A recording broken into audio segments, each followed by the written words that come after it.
Hello and welcome to News Central Now with me, Blessings Mosugu. The top stories at this hour. Nigerian government increases procurement fees for international passports. Long queues persist in fuel stations across Nigeria as petrol shortage enters fourth day. Former Tunisia's presidential hopeful arrested over illegal border crossing. We've got the details in a moment. Let's begin by telling you that the federal government has increased the fees for the procurement of Nigerian passport with effect from the 1st of September 2024. A statement by the spokesman of the Nigeria Immigration Service, DCI Kenneth Udo, says the increment is a part of a government's efforts to maintain the quality and integrity of the Nigerian standard passport. He said that based on the review, a 32-page passport booklet with 5-year validity previously charged at 35,000 naira will now be 50,000 naira only, while a 64-page passport booklet with 10-year validity, which was 70,000 naira, will now be 100,000 naira only. The statement further adds that the fees remain unchanged for Nigerians in diaspora. Let's remind you that after assuming his office last year, the Interior Minister, Tunji Ojo, said he has the mandate to turn around the fortunes of the ministry and its agencies by formulating policies that will help the country effectively deal with all issues around internal security. Now, he listed 7 priority areas, including the deployment of technology in border security, the removal of passport bottlenecks, improved fire response time, reformation of inmates, tackling insecurity, decongestion of custodial centers, and passage of the new Fire Act.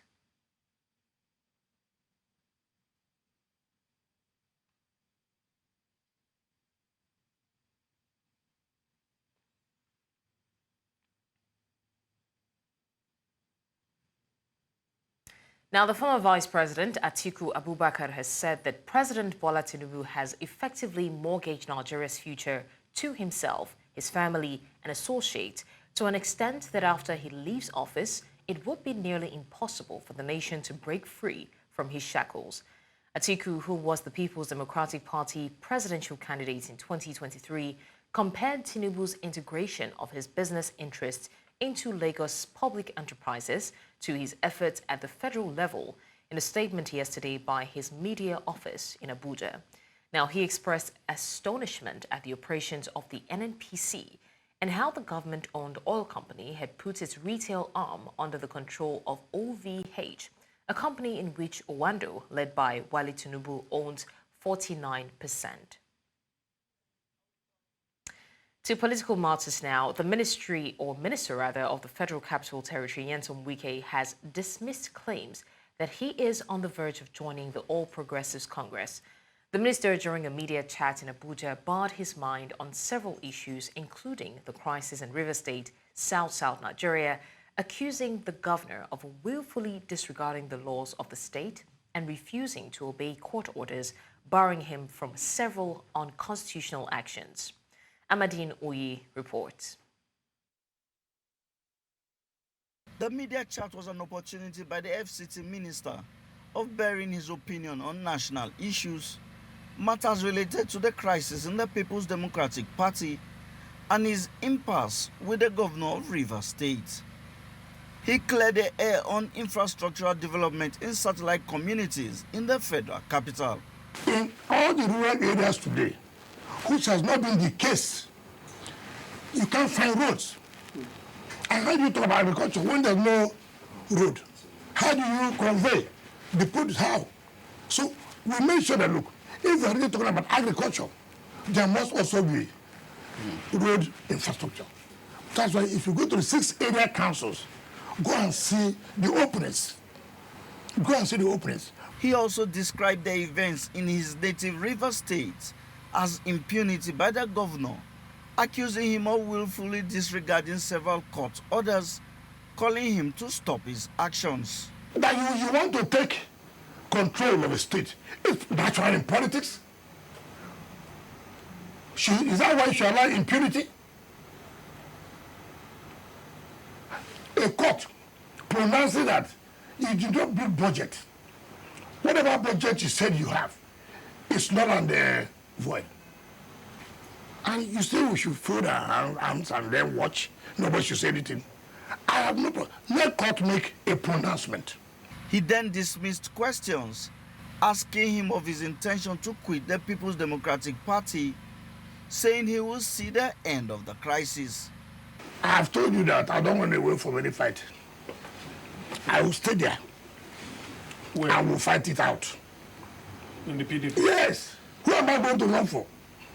The vampires? How can you say that? Anybody who knows me knows too well. If I want to join APC today, why would I?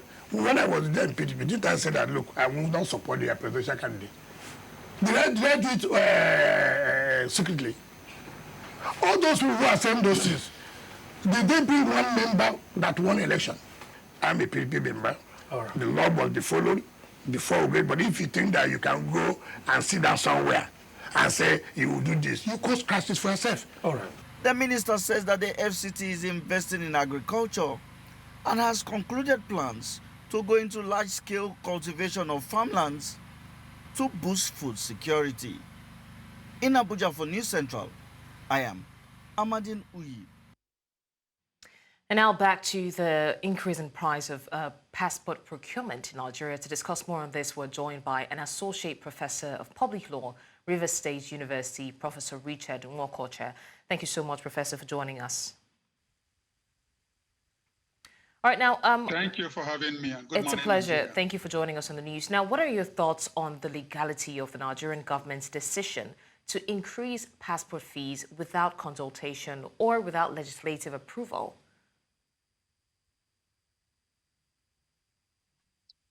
Well, passport fees are administrative issues. And so administratively, it will be fixed by those who have authority to fix it. And that will not be legislative. That is executive business. So I think when it comes to whether or not the federal government has power to increase the fees, yes, the power is there. What we may, however, question is how reasonable it is to do that at this moment. But for the power, the legality of doing so, it is an executive responsibility. Okay, but I mean, we understand that very well, but how does this align with the principles of transparency and accountability in public administration, particularly in light of the government's claims of commitment to these values? Because one would expect that there would be a prior information before the price skyrockets. We don't expect to just wake up and see that the price of passport has gone from 30K to 50K in the case of 5 years and then 70K to 100K in the case for 10 years. Yeah, that's where the problem of responsiveness of government comes in. Earlier, I did refer to the fact that, yes, it is a legal thing to do, but not a reasonable thing to do at the time. You know, the country has just come out from a protest in which citizens were saying cost of living is becoming unbearable and the hardship is becoming unbearable. I think it will be insensitive at this time for government to take steps increasing the hardship instead of reducing. Yes, we know the minimum income age winner may not be going for passport, but it is right. Under Section 41 of the Constitution, every citizen has a right to leave the country and to come in when he likes. So when things like passport, which are domestic property, are made so expensive that an average citizen cannot attain them, it means that you are shutting them out from being able to exercise their freedom of movement in and out of the country under Section 41 of the Constitution. So I think the timing is reasonable.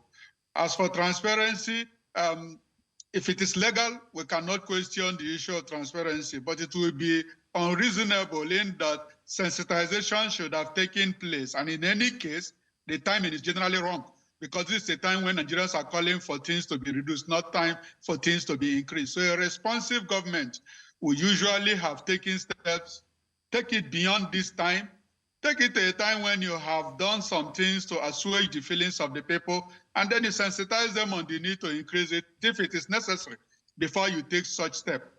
So for me, it is irresponsiveness on the part of government. So now it's not even a debate that this decision, which reflects on the government's obligations to its citizens under international human rights, has affected or is going to affect the low-income individuals, like you rightly said. I mean, every citizen, just as you mentioned, has the right to leave the country and come back whenever they want. But it's like we've said it over and over again that there is no more middle class in Nigeria. It's either you're rich or you're poor. And this just goes further to show that. So is there any legal action that can come out of this? Maybe the low or middle income earners can take this up in any way or form. Is there any constitution that backs it up? Because in a way, it's infringing on the rights of the people. I agree. I am afraid because it is done by the appropriate authority and within the powers vested on that authority by the law, it may be difficult to challenge it in court. But there are social responses that people can approach to. People can resort to calling on their representatives to prevail on the government to bring it down. People can resort to the social means of speaking out against it, and last means is protesting against it, which is within their right. But, you know, we have just come out from one. In all, it is an unreasonable action to take at this moment. People cannot resort to legal action because the action is taken by the appropriate authority and within the powers granted to regulate immigration and immigration. So I am afraid we may not be able to seek that by legal action. That's not to say that we cannot try to get the cost to look perhaps at the minimum wage and all of that and argue that it's unreasonable. But beyond that, I am afraid it's something we can pursue socially and through our political representatives. All right, Associate Professor of Public Laws, Rivers State University, Professor Richard Nwokocha, thank you so much for joining us and sharing your thought on the news at this hour. You're still live with us on the news. We'll go on a short break now, and when we come back, more stories. Do stay with us. Thanks for staying with us. Now, bandits have killed 13 persons on their farms at the Ijua fringes of the Alawa community of Shiroro local government area of Niger State. The local government area chairman, Akilu Isiaku, confirmed the killing of the 13 farmers in an interview with a local radio station in Mina on Wednesday. Now, he said the bandits shot 9 of the victims to death, while 4 others were killed at a different location the same day. A local also said the bandits targeted the community over allegations that members supply intelligence to security agencies on bandits' movements. Meanwhile, the Niger State acting governor, Yakubu Garba, has described the attack as satanic and callous. The Sarkin Kudum Gitawa Alhaji Mohammed Bawa has reportedly passed away while being held captive by bandits. His death was confirmed by one of his sons on Wednesday afternoon. The monarch was kidnapped a month ago and had recently appeared in a video pleading for help to secure his release. Now, in the video, Alhaji Bawa, seen with injuries and in chains, appealed to the Sokoto state government, the Sultanate Council, and his relatives to pay the ransom demanded by his captors, emphasizing his years of service to the government. Still on abductions, the Coordinating Minister of Health and Social Welfare, Professor Mohammed Pate, has requested assistance from the National Security Advisor, Nuhu Ribadu, and the Inspector General of Police, Kayode Egbetokun, to secure the release of Dr. Ganiyat Popola, a registrar at the National Eye Center in Kaduna State. Dr. Popola was abducted on the 27th of December 2023, along with her husband and nephew. Now, while her husband was released in March, Dr. Popola and her nephew remain in captivity. The abductors have maintained contact with the family, and the Nigerian Association of Resident Doctors has been advocating for Dr. Popola's release. The association has threatened to go on strike if she's not released by August 26. Minister Pate has sought the intervention of the NSA and IG to ensure Dr. Popola's safe return. Now, Uro Renaissance Society, a college of Urhobo professionals across the globe, has called on the Nigerian military to release the President General of Ehu Urhobo Kingdom, Professor Otho Ekpepo. Now, he was allegedly arrested on Sunday in connection with slaying 17 military personnel by unknown gunmen around Okwama community in Delta State. The group, while picking holes in the alleged arrest of Ikpopo, a lecturer with the Delta State University, Abraka, charged the military authorities to go after the true killers of the gallant military personnel and enemies of the Nigerian state behind the dastardly act. Ikpopo, an indigene of Okwama and President General of Ehu Urobo Kingdom in Ugeli South local government area of the state, and 6 other leaders of the now destroyed Okwama community were allegedly arrested at different locations in Delta over the alleged connection with the murder of the gallant officers. Now, amidst growing efforts to reconcile with former Boko Haram fighters, Borno's community leaders and members are advocating increased economic support to sustain peace and stability. The call comes as reconciliation programs are implemented to integrate repentant insurgents back into society. News Central's Umaru Kirawa completes the report. Discussions on the de-radicalization and reintegration of former Boko Haram insurgents continue. This is as over 162,000 of the insurgents and other victims of the insurgents willingly handed themselves to the Nigerian government. Their leaders, actually, they give them false meaning and the interpretation of the Quran, of which, they are already used to it. Before you have to react to what they are saying, you have to use the Quranic interpretation, the good Quranic interpretation. Kuda da awala gade gwamnati sidin kudu sarayya cha zauren gala mambeji shima umma community do wal time ada community shima da a sendiro bayan cha zauro duna wara tidina zauren gala kala amma da ba tip sanai kuru tuan zare ta watsanai nduso ino zana ka wudul da tip sai sendiro kararo rangam lomba na kilomita uwara ka da lomba rinba amma kama bare tidin balaro mai kidila dim isimin. Community representatives argue that without substantial economic opportunities and support systems, there is a risk of undermining the progress made in peace building. There is need for government to step up and provide, full, access to our farmlands. By coming together, we can ensure that the wounds of the past are healed, and that our communities are united in their pursuit of a brighter future. Through the implementation of the CBRR policy, popularly known as the Borno Model for Peace, Reconciliation and Development. The one-day workshop on reconciliation and reintegration also focused on practical solutions to build bridge of understanding between communities and repenting insurgents. I would like to express my sincere appreciation to all our partners, especially the UNDP, who is the implementing partners for this particular activity through the Regional Stabilization Facility for Lake Chad Basin. Lasting peace is what the stakeholders strive for as discussions continue across communities. In Maiduguri for News Central, Umaru Kirawa. Now, Nigerians have continued to call on the government to seek a lasting solution to the looming fuel crisis currently bedeviling the country. In Lagos, long queues could still be seen in front of fuel stations where motorists wait frustratingly in anticipation of buying petrol. News Central's Bernard Akede was out in Lagos monitoring the situation as it enters its third day.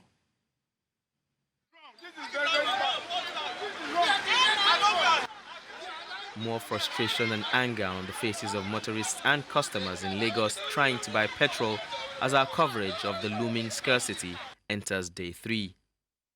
Regardless of how much the stations sell per litre, as long as petrol is available for sale, customers are willing to queue for hours. It has not been easy at all. I'm just using this medium to plead to the government to consider the masses. It has been a long suffering. How can we go? How long are we going to go about this buying fuel today, then with the little amount you have? And at the end of the day, probably you still have to lose a ton of coming to filling station and queue.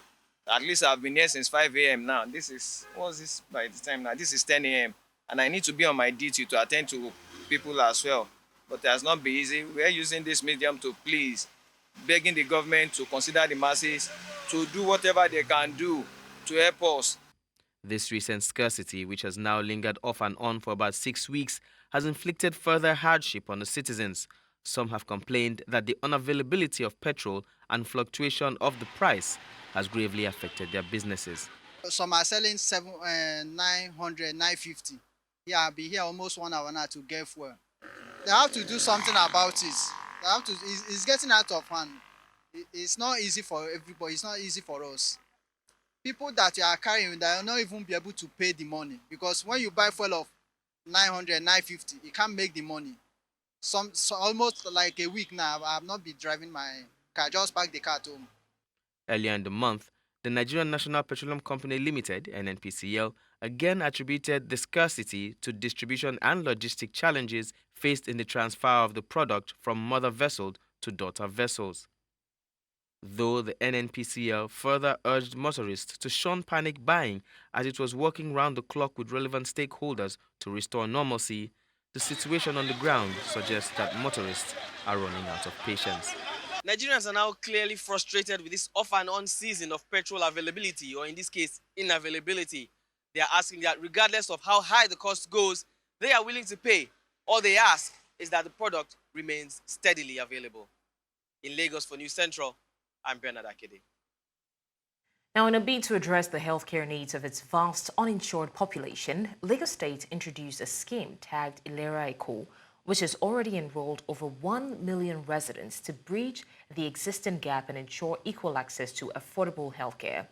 To further enhance its impact, Lagos State, in partnership with the State Consumer Protection Agency, says it is ready to protect patients' rights and prevent discrimination at participating health facilities. News Central's Adishewa Odushoga reports.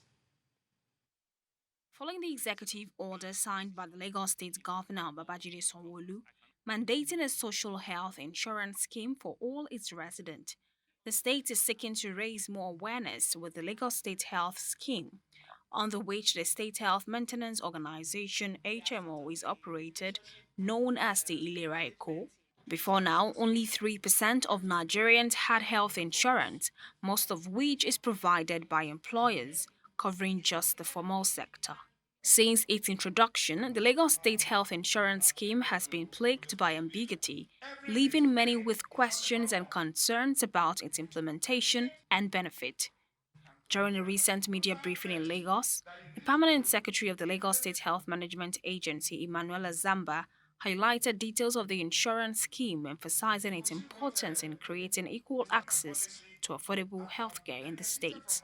The agency conducts extensive research, engages in mystery shopping, makes unannounced hospital visits, review case notes, and perform random calls and visits to enrollees to ensure that they are receiving proper care, along with additional offerings such as annual wellness checks, telemedicine services, eye surgery, especially cataract, and cancer treatment from the second consecutive year on the scheme at designated centers up to the value of 2 million. The agency also announced its partnership with the State Consumer Rights Protection Agency in order to create a platform that upholds the rights of residents patronizing the services of these health centers under the health insurance scheme, and to avoid unfair treatment and discrimination from out-of-pocket patients. You are expected to display professionalism, quality, and standard of services to be rendered. It is at this point too that we'll let the consumers to know that you must first and foremost make your report to the management of that hospital. It is only when they refused you or they didn't listen to you, please do not suffer in silence. Contact Lagos State Consumer Protection Agency. The Lagos State Health Insurance Scheme, Ilera Eko, is coming on the heels of the rising cost of living and healthcare, which is fast becoming unaffordable amidst an increase in the cost of drugs and medical brain drain in the health sector. While awareness remains low, there are still pessimism about the durability and sustainability of such laudable projects, as has been seen with previous government initiatives. In Lagos for News Central, Adeshawa Odushoga. Coming up on the news, former presidential hopeful arrested over illegal border crossing. We'll bring you details after the break.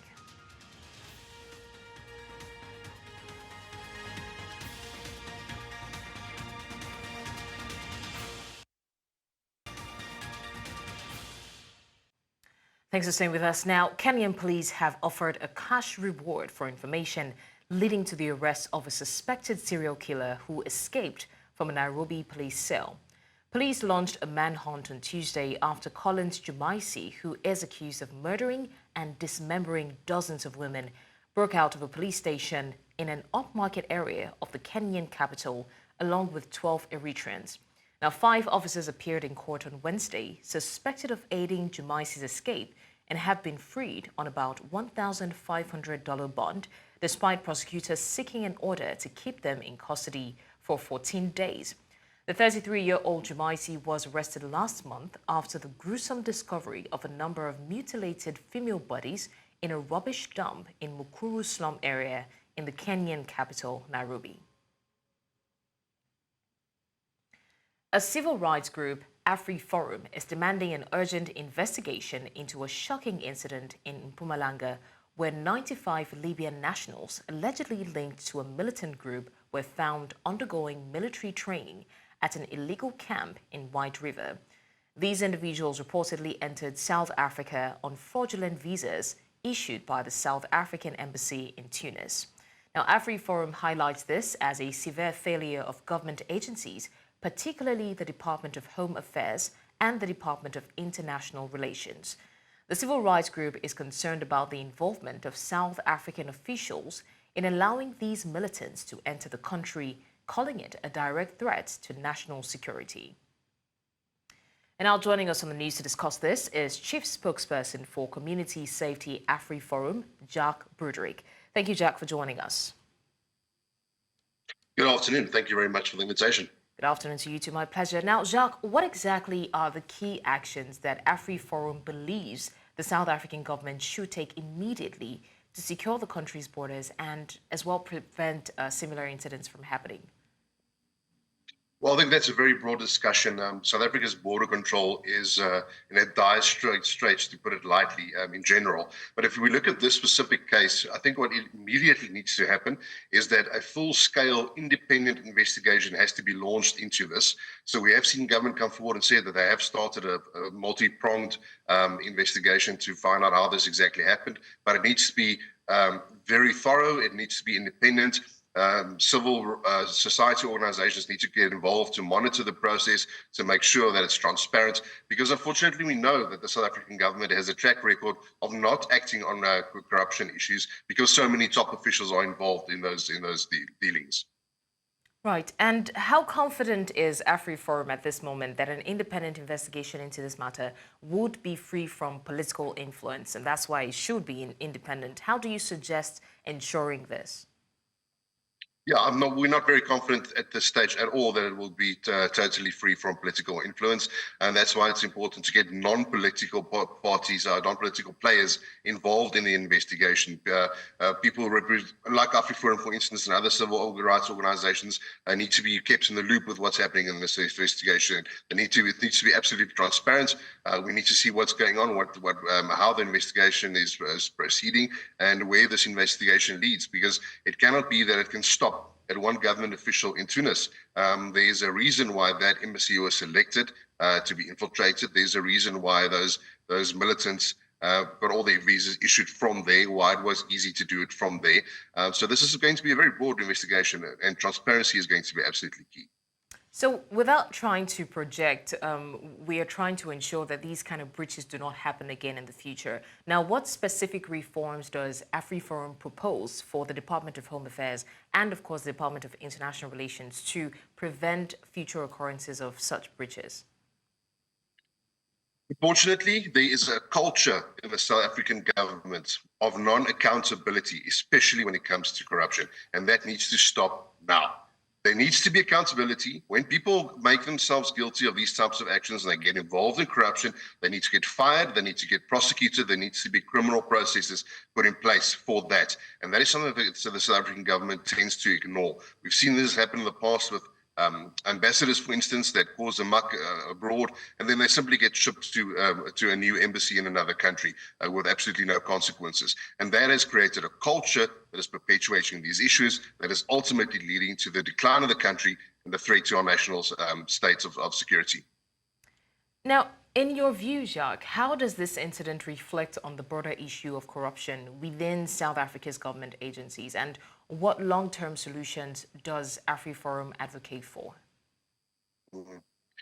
I think we are very fortunate in South Africa that we have a very strong civil society organizations, various of them. The civil society movement in South Africa is pretty strong, and they tend to keep government accountable to the best of their abilities. If it wasn't for that, I think we would have been in a lot worse situation than we currently are.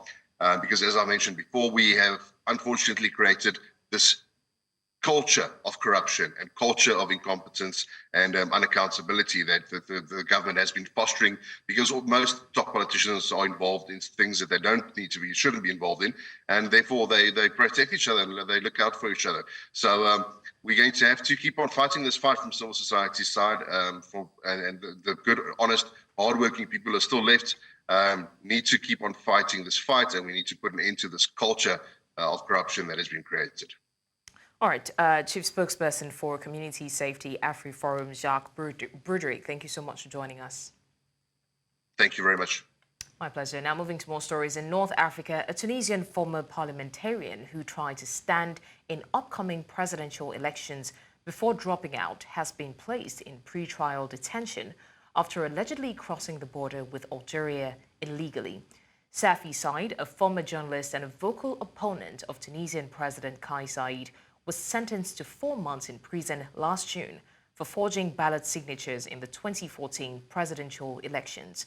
A court in Kasserine in western Tunisia ordered the detention of political activist Safi Said and a companion of his for illegally crossing the border of a neighboring country. Earlier this year, Said, who's also an author, announced his candidacy for the presidential elections scheduled for October 6 before dropping out of the race and calling the elections a bad farce.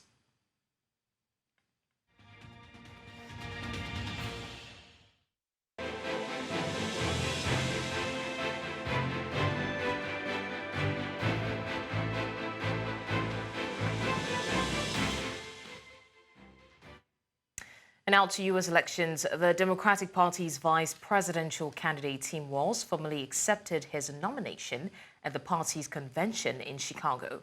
In his keynote address, Walz expressed his gratitude and humility, also emphasizing the importance of patriotism, stating that the delegates were gathered because of their shared love for the country.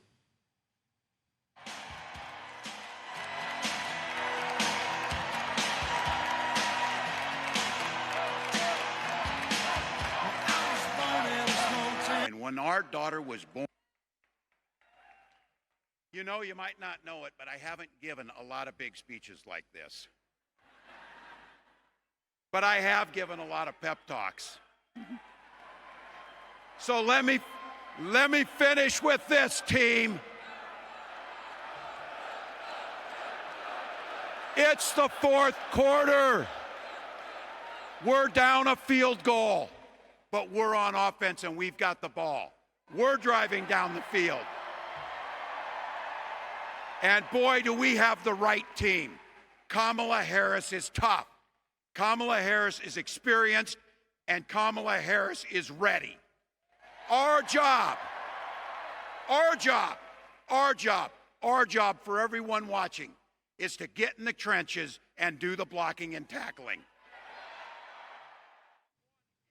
Now, for more on this, we're joined by our international correspondent, Afia Hagen. Thank you, Afia, for joining us. Now, it was indeed a big third night at the Democratic National Convention, especially for Vice President pick Tim Walz. What were the main highlights from his maiden speech at that convention? Yeah, an absolutely huge night for Tim Walz, the vice presidential candidate. He is not used to giving these type of speeches, and he made that very, very clear. He's not used to reading a teleprompter or debating anything like that. He's very green in when it comes to this kind of arena. But he really seemed to drive home the message of being a family man, of being a coach. You know, in the audience, you had people with placards that said Coach Walz on them, and that was referring to the time where he was a coach when he was a high school teacher. You know, he talked about his family, he talked about reproductive freedom, having used a form of IVF and fertility treatment to have his 2 children. He warned about Project 2025, that's a controversial right-wing set of policy proposals that's been linked to the Republican Party. He called it a playbook for the next Republican administration. He wrapped up the speech to wild applause, but I think what really stole the show was shots of his family, of his son Gus and his daughter Hope, and his wife, of course, and their emotional reactions to him talking about them, talking about the fertility issues that they had faced as a family, and the fact that he called his daughter Hope, and his son Gus got very emotional, and he stood up and was shouting and mouthing to the stage, "That's my dad." And I think that actually was the high point of the whole evening, and actually really solidified for us who Tim Walz is. He's a family man, former teacher, former veteran, former coach, and it's the authenticity of who he is that really shone through. And that's what he wants to be able to do to attract the votes that the Democratic Party need. Right. Now, moving away from Tim Walz's speech, what exactly were the other highlights from the convention in general? Did anything stand out at that convention? Well, yeah, Tim Walz wasn't the only high-profile speaker. You had Bill Clinton speaking last night as well for the 13th time at a Democratic National Convention. You had Oprah Winfrey as a surprise guest. She said she's a registered independent voter, but she said that the common sense pick is Kamala Harris and Tim Walz. So you have those 2 people taking to the stage. Musicians-wise, you had Stevie Wonder performing. You also had John Legend and Sheila E. These pictures you're seeing are actually from the night before. They're not from last night at the convention. So last night was really about this feeling of joy that the convention has tried to sum up through the week. It's sort of trying to negate the darkness of the Trump presidency. And that's what everybody was trying to emulate last night. Even Nancy Pelosi, former Speaker of the House, when she spoke of joy as well. And that's really what this convention has been about. Right. Finally, what can we expect from tonight, being the last night at the DNC? Well, this is really the headline, and this is where you're going to see Kamala Harris make her case of why she should be president. Of course, she's going to formally accept the nomination from the Democratic Party, and then she's going to set out her stall. Now, she's got to establish herself as credible in the eyes of potential voters.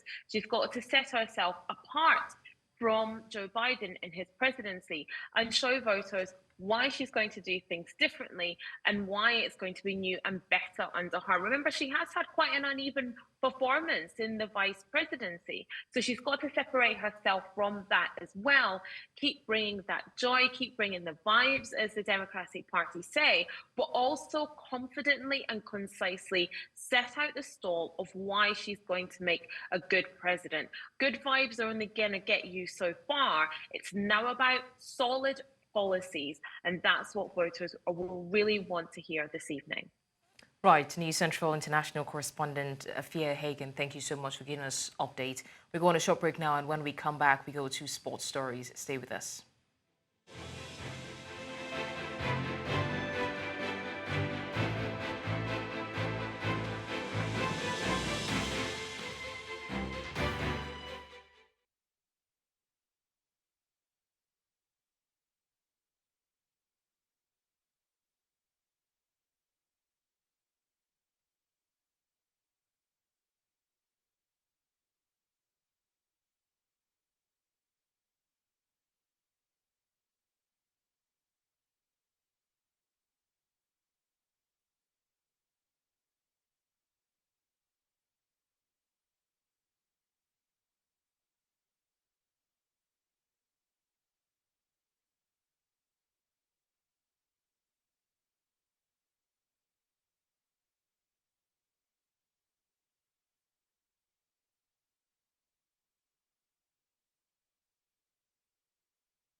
Thanks for staying with us. Now, Nigeria para-athletes who make podium finish at the Paris 2024 Paralympics will get financial reward from the Sports Ministry.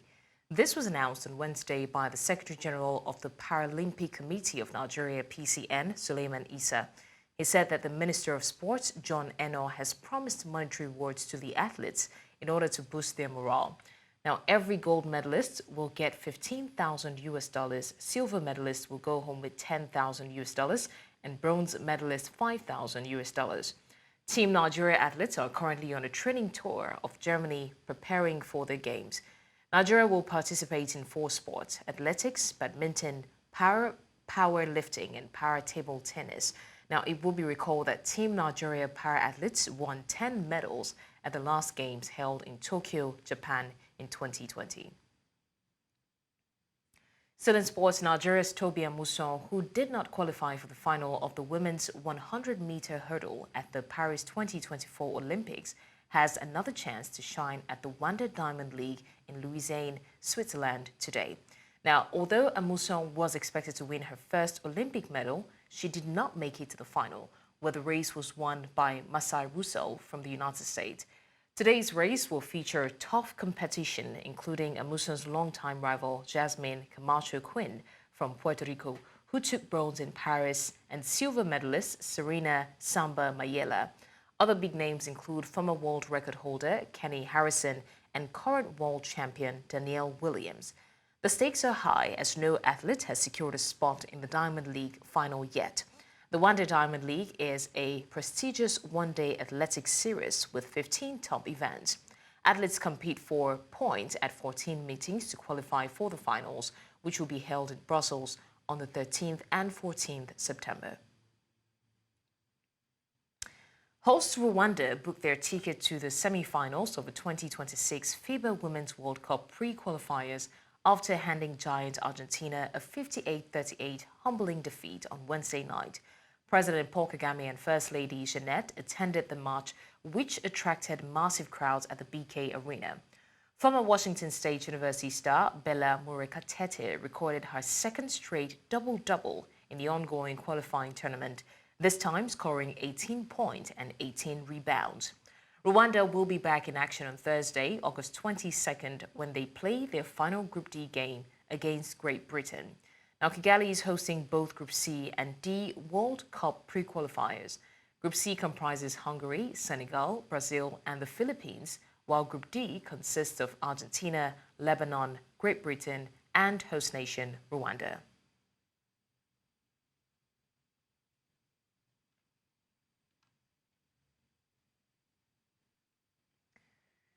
And that's all on the news at the hour. But before we go, let's take another look at some of our major stories. Now, we told you the Nigerian government has increased procurement fees for international passports. We also mentioned that long queues have continued to persist in fuel stations across Nigeria as petrol shortage enters 4th day. And finally, we mentioned that former Tunisia's presidential hopeful has been arrested over illegal border crossing. Send your eyewitness report to the WhatsApp number on the screen.